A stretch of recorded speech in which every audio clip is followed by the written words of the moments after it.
Students, welcome to Takshashila education. मेरा नाम चंचल है और आज हम पढ़ने वाले हैं sexual reproduction in plant part 2। I think this chapter is important for those students who are preparing for class 12 board exam as well as any medical entrance exam। Chapter पढ़ने के बाद बिल्कुल क्रिस्टल क्लियर हो जाएगा और move करते हैं हम टाइम ना वेस्ट करते हुए। आई हम्बल रिक्वेस्ट, प्लीज नोटबुक और पेन लेके बैठना है जिससे कि आपको नोट्स साथ ही साथ प्रिपेयर होते हैं। फर्स्ट पार्ट में हमने पढ़ा था कि माइक्रोस्पोर फॉर्मेशंस किस तरीके से हुआ था। एक बार रिवाइज कर लेते हैं कि जब हमने आंथर को डाइसेक्शन किया, this one is anther, dissection किया तो यहाँ पे क्या हुआ था, यहाँ पे पोलन सेक्स बने थे 4 और आउटर 4 लेयर बनी थी। फर्स्ट लेयर आपकी एपिडर्मिस थी, सेकेंड लेयर एंडोथीशियम थी, थर्ड लेयर क्या थी, मिडल लेयर, और इनर वन क्या थी, टापेटम थी। These 3 layers are the responsible for the production. Tapetum is responsible for nourishment. अब हम उस माइक्रोस्पोर जो है वो पोलन ग्रेन में कैसे डेवलप होने वाली है ये पढ़ने वाले हैं कि मेल गैमेट्स पूरा फॉर्मेशन कैसे हो रहा है।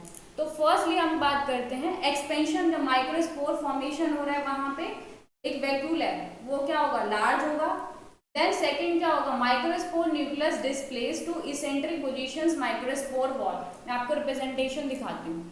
यहाँ पे आपके माइक्रोस्पोर है, न्यूक्लियस है, वैक्यूल एक्सपेंड होगा, साइटोप्लाज्म जो भी अमाउंट में बढ़ेगा। अब माइटोसिस होगा, माइटोसिस होने से पहले क्या होगा, स्पिंडल फाइबर फॉर्मेशन होगा। स्पिंडल फाइबर फॉर्मेशन का मतलब क्या है, स्पिंडल फाइबर फॉर्मेशन में ट्यूबुलिन प्रोटीन होता है, ये आपको पता होना चाहिए। क्लास 11 का कंसेप्ट है। क्लास 11 जो है कंसेप्ट है, क्लास 12 एप्लीकेशन है। क्लास 11 पे जिसने ध्यान से पढ़ा होगा उसको क्लास 12 का समझ में है। अब साइटो स्पिंडल फाइबर ट्यूबुलिन का बना हुआ है, ये जो पूरा एक्सपेंड हुआ है, माइटोसिस होगा, एक जो सेल है वेजिटेटिव सेल्स में डिवाइड हो जाता है एंड नेक्स्ट वन जो होता है वो जनरेटिव सेल्स में डिवाइड हो जाता है। इसलिए most of the pollen grain 2 cell stage होती है। कहीं कहीं पर जनरेटिव सेल्स को स्पर्म सेल्स भी बोल देते हैं। अब ये जो जनरेटिव सेल्स है, अगर ये फर्दर डिवाइड माइटोसिस करेगा तो यहाँ पे अगर ये वन जो है ये 2 में डिवाइड करेंगे तो यहाँ पे भी 2 हो गया और ये 1 हो गया, यानी 3 सेल स्टेज हो जाएगी। तो मोस्ट ऑफ द टाइम 40% या 60% जो एंजियोस्पर्म से वो 2 सेल स्टेज होती है, 40% जो होती है वो 3 सेल स्टेज होती है। आई थिंक क्रिस्टल क्लियर हो गया होगा कि वेजिटेटिव सेल्स थोड़ा सा हैवी, यानी कि जहाँ पे लार्ज अमाउंट है, और जनरेटिव सेल स्मॉल होगा। वेजिटेटिव सेल से प्यारे बच्चों आप लोगों ने ये सुना होगा कि बड़ी मछली जो है वो छोटी मछली को खा जाती है, यानी कभी कभी वेजिटेटिव सेल जो है जनरेटिव सेल्स को रिप्लेस कर सकते हैं। ठीक है, समझ में आ गया। ये 2 सेल्स माइक्रोस्पोर जो है पोलन ग्रेन किस टाइप से फॉर्मेशन होती है। Now we come to B, यही मैंने एक्सप्लेन किया हुआ है यहाँ पे स्लाइड में कि न्यूक्लियस फर्स्ट पोलन माइटोसिस करेगा, 2 में डिवाइड होता है। First is vegetative and small is generative. Cells within the cells mostly 2 cell stage होती है, कहीं कहीं पर अंडर को माइटोसिस यानी 3 सेल स्टेज भी हो जाती है।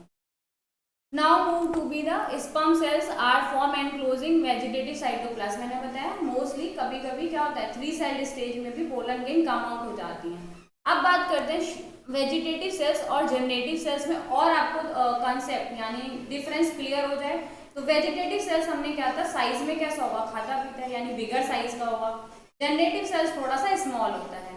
वेजिटेटिव सेल्स में बहुत ज्यादा फूड रिजर्व स्टोर होता है, जनरेटिव सेल्स में स्पिंडल शेप्ड होता है। यहाँ पे इरेगुलर शेप है, कोई शेप पर्टिकुलर नहीं होती, जनरेटिव सेल्स डेंस होता है।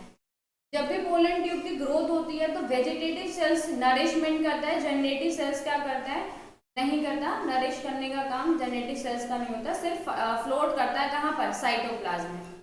Now move to B the next one, shedding of the pollen grain. जब हमने आंथर का डाइसेक्शन किया तो वहां से पोलन ग्रेन क्या है, ड्रॉप आउट हो गई।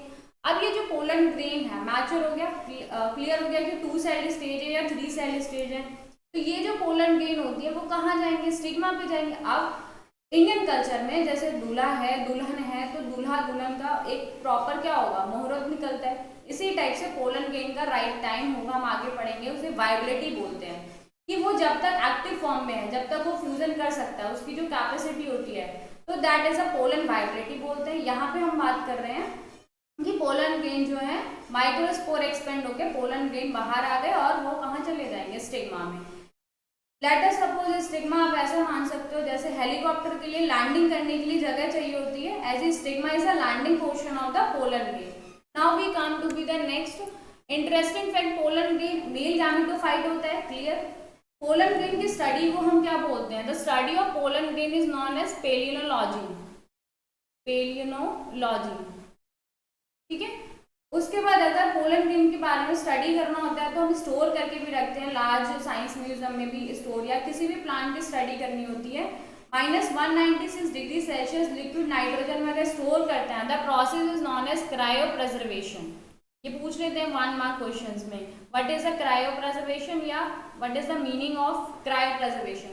तो लिक्विड नाइट्रोजन -196 डिग्री सेल्सियस में स्टोर करते हैं पोलन ग्रेन को, that process is known as cryo preservation, ठीक है। Clear to everyone. Now move करते हैं, बहुत ज्यादा पोलन ग्रेन जो है न्यूट्रिशन भी ज्यादा होता है, कभी कभी जो एथलीट्स होते हैं वो अपनी एनर्जी को एनरिच करने के लिए पोलन ग्रेन टेकअप करते हैं फॉरेन कंट्री में। डिफरेंट टाइप के पोलन ग्रेन से डिफरेंट एनर्जी हो जाती है, किसी को किस टाइप से पोलन एनर्जी होती है, और can cause a respiratory disorder, different type का डिसऑर्डर भी फॉर्मेशन होता है, मोस्टली आपको respiration related disorder, for example asthma हो गया, या इस टाइप की डिजीज जो है वो किससे होती हैं? पोलन ग्रेन से होती हैं। Now male reproductive I think clear हो गया होगा, फ्लावर है, फ्लावर स्टामन पार्ट है, एंथर उसके ऊपर जो इस type say that portion is anther, और दिस इज स्टामन, और एंथर का डाइसेक्शन किया, 4 वहां पे माइक्रोस्पोर थे, एक्सपेंड होकर पोलन ग्रेन फॉर्मेशन हुए। एक बार समराइज कर देते हैं, फॉर्मेशन कैसे हुआ कि जो सेल्स था हमारे स्पोरोजिनियस टिश्यूज, स्पोरोजिनियस सेल्स में फॉर्मेशन हुआ। जैसे लेट्स से टीनेज है आप लोगों की, अब आप और बड़े होंगे तो आपके थॉट और क्लियर होते हैं ना, एम भी क्लियर होता है, राइट और रॉन्ग का पता चलता है। इसी टाइप से इन सेल्स को भी जब और स्पेसिफाई होते हैं तो उनको अपना फंक्शन पता चलता है। तो वो जो सेल्स होते हैं वो कौन से सेल्स होते हैं? Meiocytes. Then microspore tetrad formation होता है, देन माइक्रोस्पोर फॉर्मेशन होता है, जब मैचुरेशन हो जाते हैं तो उसके बाद कम आउट जो हमें फॉर्म दिख रही है वो कौन सी फॉर्म होती है? That is a pollen grain. अब पोलन ग्रेन में 2 सेल स्टेज भी हो सकती है और 3 सेल स्टेज भी हो सकती है। नाउ बात करते हैं हम फीमेल रिप्रोडक्टिव ऑर्गन की। अब हमारा क्रिस्टल क्लियर हो गया कि मेल गैमेट किस टाइप से फॉर्मेशन हो गया, pollen grain is also known as male gametophyte.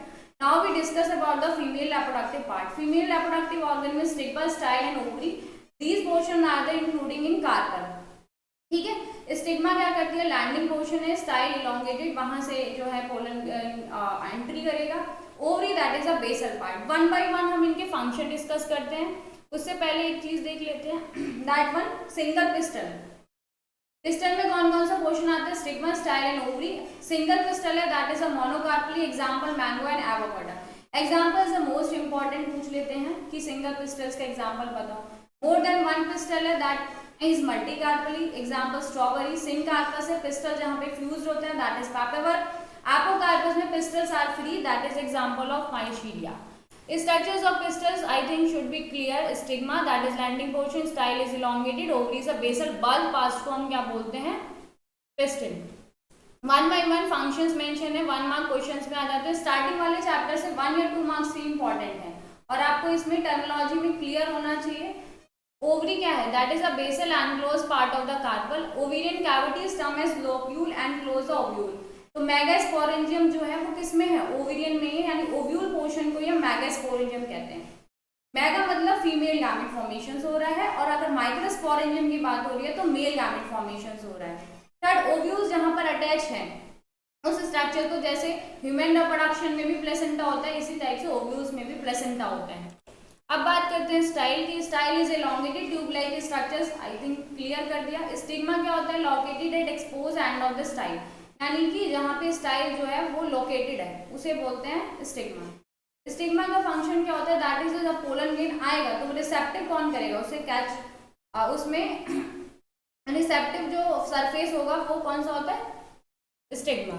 Now यहाँ पे स्ट्रक्चर्स क्लियर है मेगास्पोरेंजियम का। ये पोर्शन कौन सा है? That portion is hilum.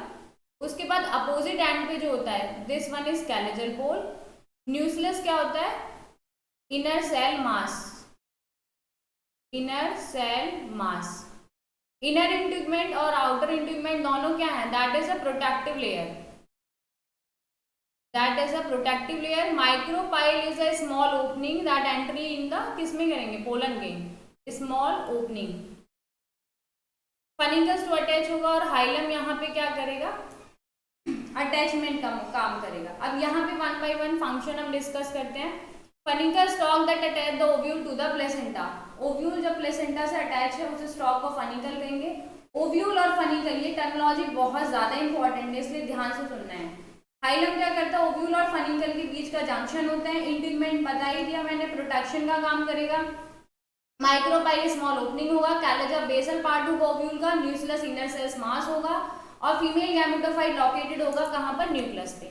Now we discuss about the angiosperm ovule and gymnosperms ovule. Angiosperms क्या होते हैं, फ्लावरिंग प्लांट है, यानी इनकी सीड पे कवरिंग होती है, सीड कोट होता है। जिम्नोस्पर्म्स में नेक्ड सीड होते हैं, डबल फर्टिलाइजेशन भी नहीं होता है, सिंपल फर्टिलाइजेशन होता है। एंजियोस्पर्म्स में डबल फर्टिलाइजेशन क्या, डबल फर्टिलाइजेशन भी होगा। अब ना आप सोचोगे डबल फर्टिलाइजेशन 11 पे जिन्होंने नहीं पढ़ा होगा तो मैं एक बार दोबारा बता देती हूँ। वन मेल गैमेट जो है वो किससे फ्यूज होता है, एक्स सेल से। अदर मेल गैमेट फ्यूज होता है सेकेंडरी न्यूक्लियस से to form the triploid endosperm nucleus. That process known as a double fertilization. Crystal clear. Now we come to B. अब बात करते हैं मेगास्पोरोजेनेसिस कैसा होता है। मेगास्पोर सेल्स है आपके पास, यहाँ पे होगा मियोसिस। मियोसिस क्या है, meiosis is a reduction division जिससे 4 हैप्लॉइड सेल्स आपको मिलेंगी। और माइटोसिस में क्या होता है कि सेम ही नंबर रहते हैं क्रोमोसोम्स के। मियोसिस जैसे ही होगा तो यहाँ पे 4 सेल्स आपको डिवाइड हो जाएंगे, जिसमें 3 के 3 जो सेल्स हैं वो क्या हो जाएंगे, डीजेनरेटेड हो जाएंगे। 1 जो होगा वो फंक्शनल मेगास्पोर की तरह वर्क करेगा। ये जो फंक्शनल है, फंक्शनल मेगास्पोर एंट्री करता है माइटोसिस। यहाँ माइटोसिस हुआ, देन अगेन माइटोसिस होता है, 2 में डिवाइड होता है, देन अगेन माइटोसिस होता है। अब आपके मन में सवाल आता होगा कि कितनी बार माइटोसिस कब रुकेगा। ये जो डिवीजन हो रहा है ये न्यूक्लियस का डिवीजन हो रहा है, यहाँ पे सेल वॉल फॉर्मेशन नहीं हो रही। इस टाइप के डिवीजन को बोलते हैं that is a free nuclear division. Free nuclear division. अब फाइनली सेल वॉल पूरा फॉर्मेशन होगा, यहाँ पे 2 शिफ्ट हो जाएंगे तो पोलर न्यूक्लियाई, ये एग, ये सिनर्जिड जो है अपोजिट पोर्शन में, एंटीपोडल आपके शिफ्ट हो जाएंगे। अब मैचुरेशन मेगास्पोर फॉर्मेशन होगा, ये एंटीपोडल सेल्स मतलब पूरा फीमेल गैमेटोफाइट फॉर्म हो गया। ये पोलर न्यूक्लियाई 2 फ्यूज ही रहेगा, ये एग सेल हो गया। Synergid that filiform apparatus through the finger like structures to attract the pollen grain. और सिनर्जिड यहाँ पे 2 फ्लारिफॉर्म एपिडेटस के ऊपर सिचुएटेड होगा। ये आपका पूरा फीमेल गैमेटोफाइट बन गया, वहां पे हमने पोलन ग्रेन किस टाइप से बन गया। ये पूरी प्रोसेस हमने क्लियर की। Thank you so much.